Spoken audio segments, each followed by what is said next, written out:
নমস্কার, আমি পৌলমী। আপনারা দেখছেন কলকাতা টিভি। শুরু করছি আজকের অনুষ্ঠান অ্যাস্ট্রো গাইডেন্স। অ্যাস্ট্রো গাইডেন্স কথাটার মধ্যেই লুকিয়ে আছে আজকে আমরা কি অনুষ্ঠান করতে চলেছি। আপনারা ঠিকই বুঝতে পারছেন, অ্যাস্ট্রো গাইডেন্সে জ্যোতিষশাস্ত্র সম্পর্কে আমাদের যিনি পথ প্রদর্শন করবেন সেরকমই একজন মানুষ আমাদের সঙ্গে আজকে স্টুডিওতে রয়েছেন। আমাদের সঙ্গে রয়েছেন বাকসিদ্ধ মাতৃসাধক বিখ্যাত জ্যোতিষী শ্রী রামকৃষ্ণ। নমস্কার স্যার, আপনাকে অনেক স্বাগত আমাদের স্টুডিওতে। আমরা আপনাদের বলে রাখছি যে উনি শুধু জ্যোতিষশাস্ত্রবিদই নন, উনি জ্যোতিষশাস্ত্রের সমস্ত দিকগুলো নিয়েই চর্চা করেন এবং ওনার দুটো ইনস্টিটিউটও আছে, উনি শিক্ষাও দিয়ে থাকেন। আর ওনার সঙ্গে যদি আপনাদের যোগাযোগ করতে হয় আপনারা ফোন করতে পারেন। ফোন নাম্বারটা আপনাদের বলে দিই, 9339845992, 9339845992, 9836153266, 9836153266 এবং হোয়াটসঅ্যাপ নাম্বারটা হচ্ছে 9038002022।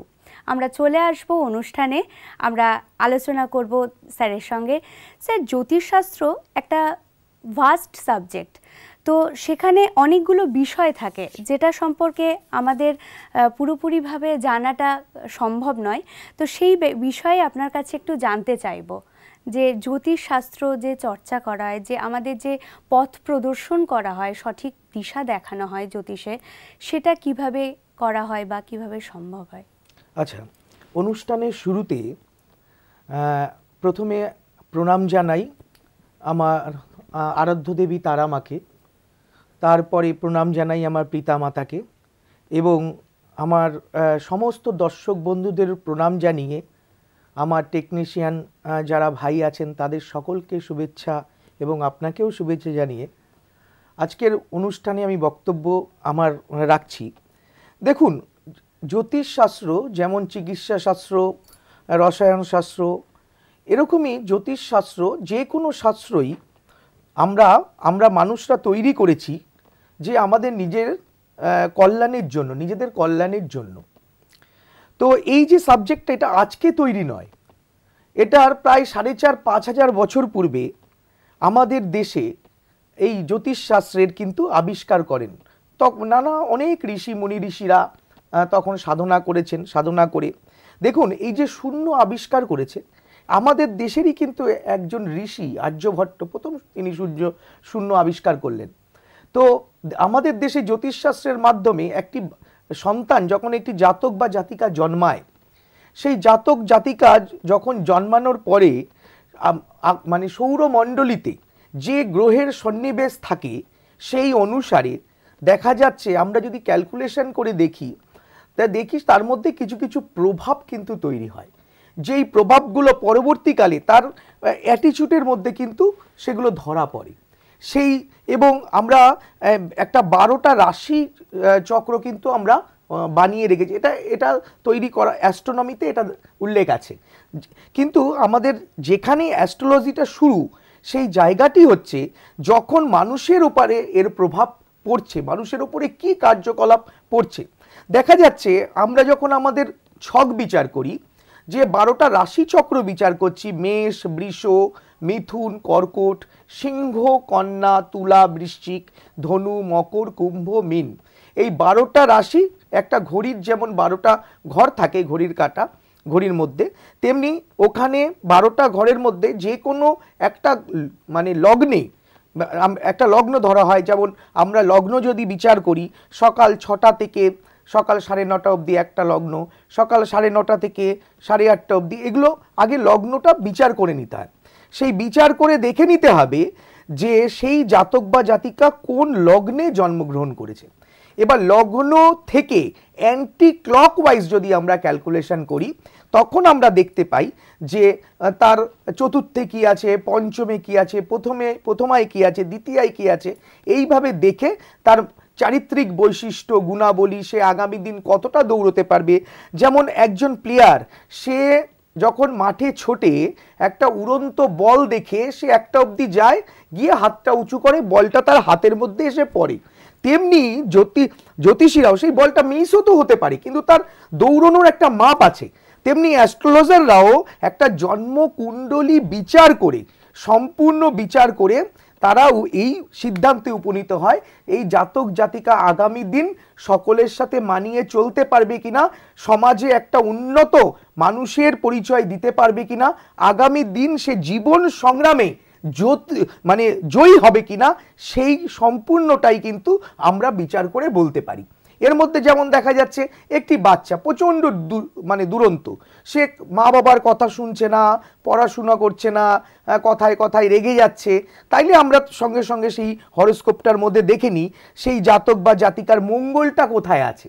আমরা যেমন প্রত্যেকটা গ্রহকে এক একটা করে জাতি ভাগ করেছি।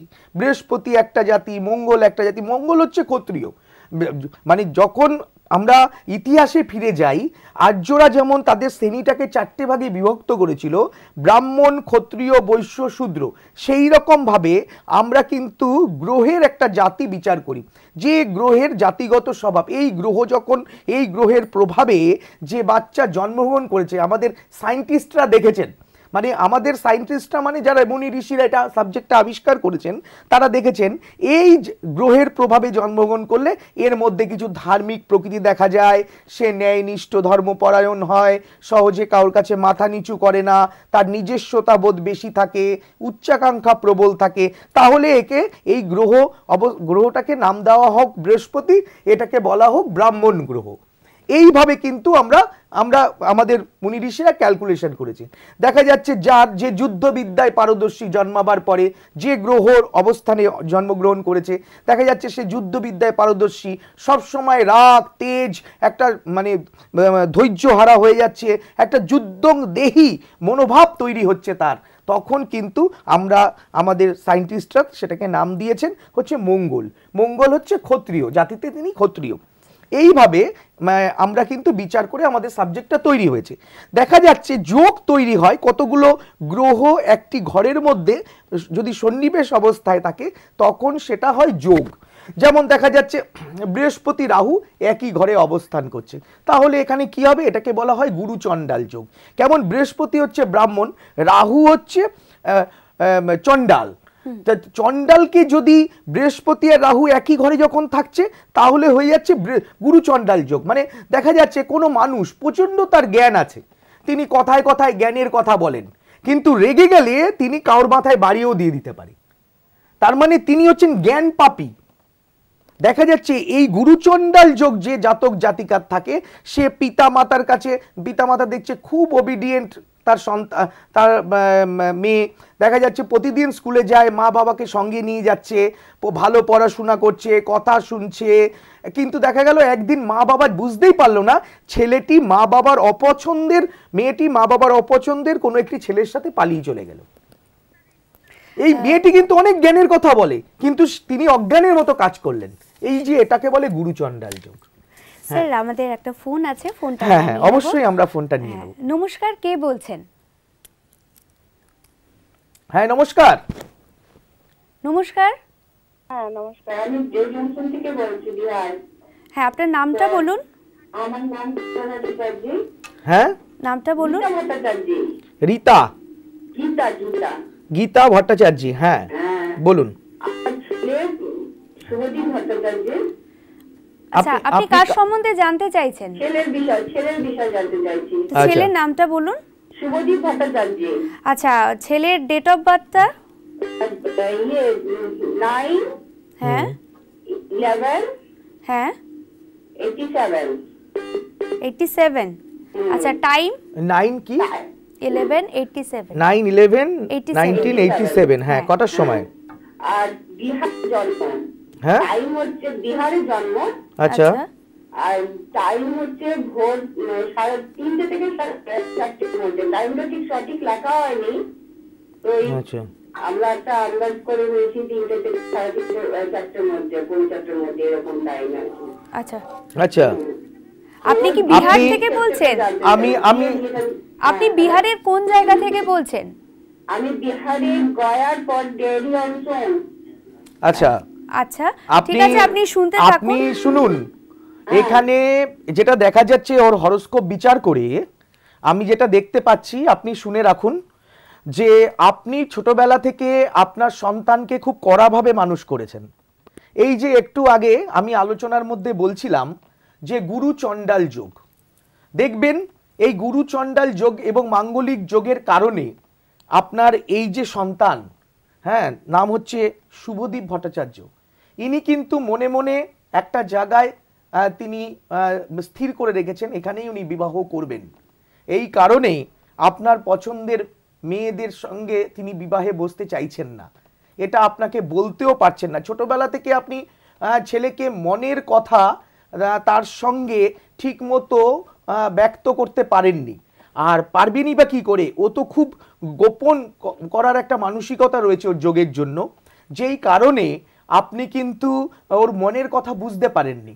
আসলে ও যেখানে স্থির করে রেখেছে সেখানেই ও বিবাহ করবে। ওর বিবাহ কিন্তু মোটামুটি যেটা দেখা যাচ্ছে 2019 সালে ওর কিন্তু বিবাহ হওয়ার সম্ভাবনা রয়েছে। অক্টোবরের পর, 2019 সালের অক্টোবরের পর ওর কিন্তু বিবাহ হওয়ার সম্ভাবনা রয়েছে। কিন্তু আপনাদের পছন্দের মেয়ের সঙ্গে ওর কিন্তু বিবাহ হবে না। যে মেয়েটির সাথে বিবাহ হবে সে ডিভোর্সই হওয়ার সম্ভাবনা রয়েছে। আপনারা শুনছেন।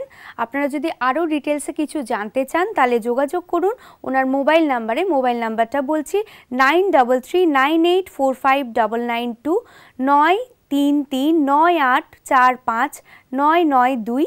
আরেকটা নাম্বার হচ্ছে 9836153266, 9836153266।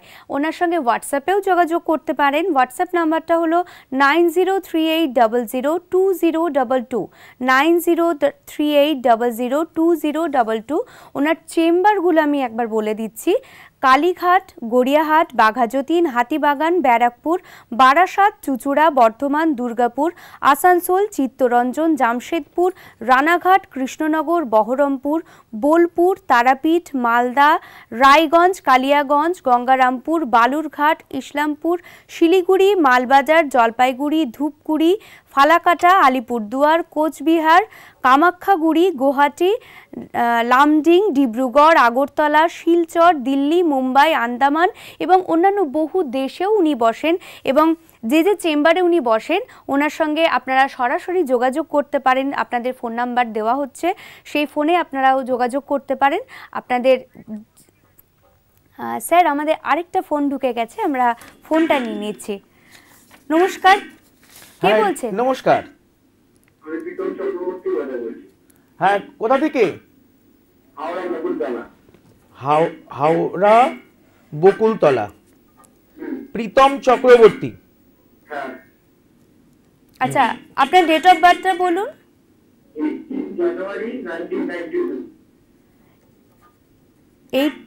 18 জানুয়ারি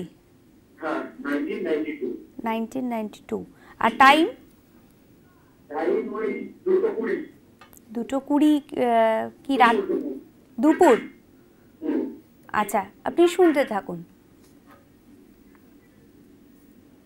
2:20 না? কোথায় কোথায় জন্ম? হাওড়া। আচ্ছা, হ্যাঁ, আপনি কি জানতে চাইছেন? আচ্ছা, আপনার প্রফেশনাল লাইফ নিয়ে জানতে চাইছেন তো? আমি একটা কথা বলি, আপনার বৃহস্পতির অবস্থান যথেষ্ট ভালো হলেও আপনার যেখানে দেখা যাচ্ছে এখানে শনির দশা দেখা যাচ্ছে। শনির প্রভাবে, আমি একটু বলে রাখি, আপনারা হয়তো দর্শকবৃন্দ জানেন না যে শনি হচ্ছে, মনে করুন আমি বলি যে এই যে আমরা যখন স্কুলে থাকি, সকালবেলা আমাদের গার্ডিয়ানরা আমাদের স্কুলে দিয়ে এসছে, এবার স্কুলে আমাদের টিচাররা যেভাবে আমাদের চলতে বলবে আমাদের সেভাবে চলতে হবে।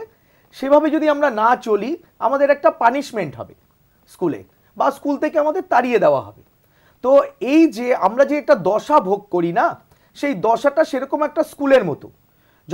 কোনো সময় একটা মঙ্গলের দশা ভোগ করি, কোনো সময় বুধের দশা ভোগ করি, কোনো সময় শনির দশা ভোগ করি।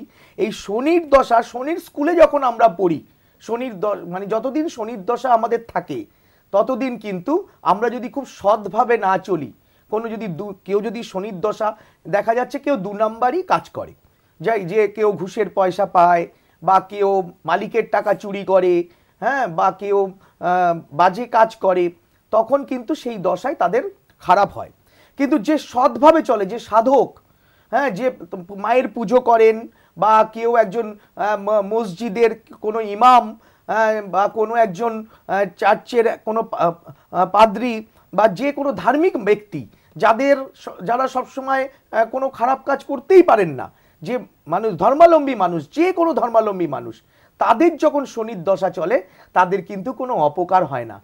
লোহাকে যেমন পিটিয়ে পিটিয়ে ইস্পাত তৈরি করে, একটা লোহাকে প্রচুর তাপ এবং চাপে পিটিয়ে পিটিয়ে সেটাকে ইস্পাত তৈরি হয়, তেমনি একটা শনির দশা মানুষকে শুদ্ধ করে, মানুষকে জানায় কে তোমার আপন, কে তোমার পর। দেখা যাচ্ছে শনির দশায় আপনি অসুস্থ হয়ে পড়েছেন, আপনি যাকে ছোটবেলা থেকে মানুষ করেছেন, আপনার নিজের ভাই, নিজের বোন, সে আপনাকে খেতে দিচ্ছে না, বা সে আপনার সাথে রূঢ় ব্যবহার করছে। আপনি ভাবছিলেন আগামী দিন আপনার সম্পত্তিটা তার নামে লিখে দেবেন, কিন্তু আপনাকে চোখে আঙুল দিয়ে দেখিয়ে দেবে যে তাদের দেওয়াটা উচিত না।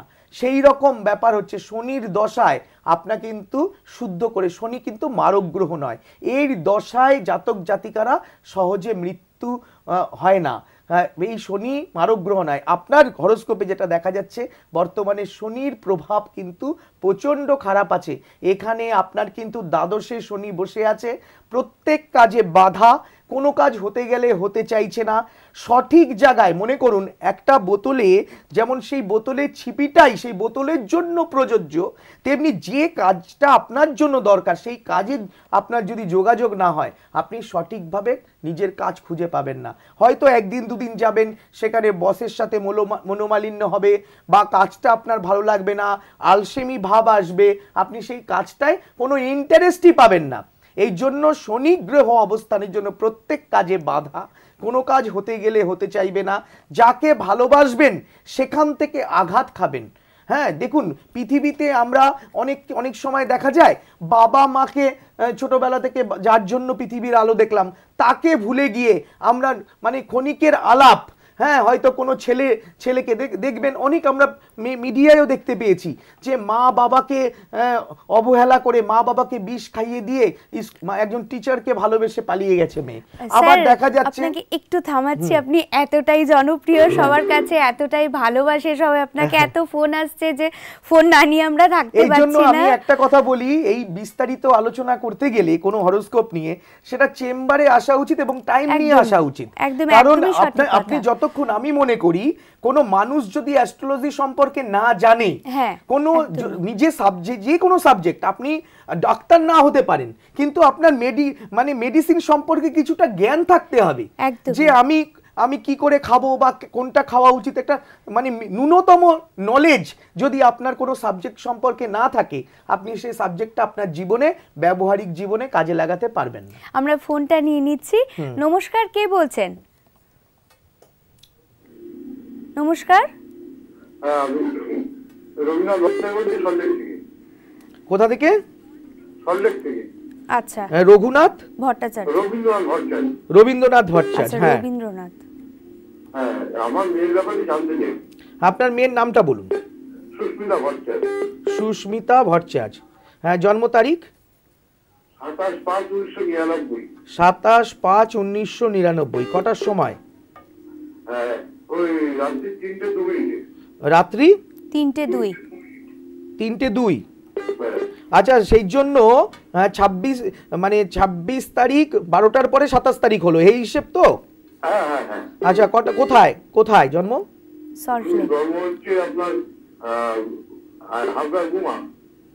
কোথায়? হাবড়া গুমা, হাবড়া। আচ্ছা, আপনার প্রশ্নটা কি? ফিউচারটা কি জানতে?